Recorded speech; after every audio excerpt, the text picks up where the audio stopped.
एखाद्या कलाकाराने त्याच्या 30 किंवा 40 मध्ये काही नेत्रदीपक योगदान दिल्याचं फारच क्वचित पाहायला मिळतं. 30 पूर्ण करताना जॉब्स म्हणाला होता, जॉब्सच्या 30 मधल्या 1985 साली ॲपलमधनं हकालपट्टी झाल्यानंतरच्या दशकाबद्दलचं त्याचं हे वक्तव्य खरं ठरलं. पण 1995 मध्ये 40 पूर्ण झाल्यानंतर मात्र त्याची भरभराट झाली. त्याच वर्षी टॉय स्टोरी प्रदर्शित झाला होता आणि लगेच पुढच्या वर्षात ॲपलनी नेक्स्ट खरेदी केल्यानं त्याने स्थापित केलेल्या कंपनीत पुनःप्रवेशाची संधी त्याला मिळाली.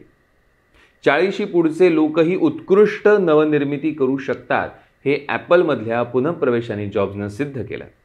विषयत असताना त्याने पर्सनल कम्प्युटरमध्ये परिवर्तन घडवून आणलं होतं आणि आता तो म्युझिक प्लेअर, संगीत क्षेत्राचं business model, mobile phones, apps, tablet, computers, पुस्तकं आणि पत्रकारिता या क्षेत्रांमध्येही तसंच परिवर्तन आणणार होता.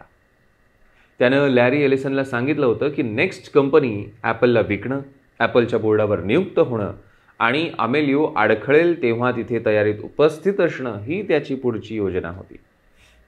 जॉब्सनी जेव्हा एलिसनला निक्षून सांगितलं की त्याला पैशात स्वारस्य नाही, तेव्हा कदाचित तो गोंधळून गेला असेल. पण काही अंशी ते खरंच होतं.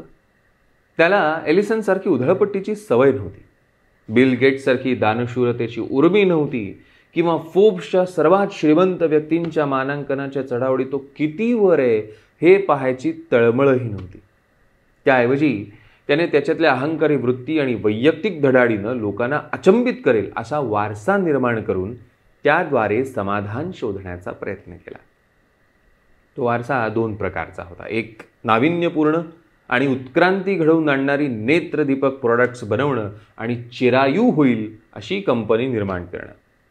एडविन लँड, बिल ह्युलेट आणि डेव्हिड पॅकॉर्ड सारख्या दिग्गजांच्या पंक्तीत किंबहुना त्याहूनही जरा सरसच त्याला बनायचं होतं आणि हे करण्याचा सर्वात सोपा मार्ग म्हणजे ॲपलमध्ये पुनर्प्रवेश करून आपलं गमावलेलं राज्य पुन्हा जिंकून घेणं.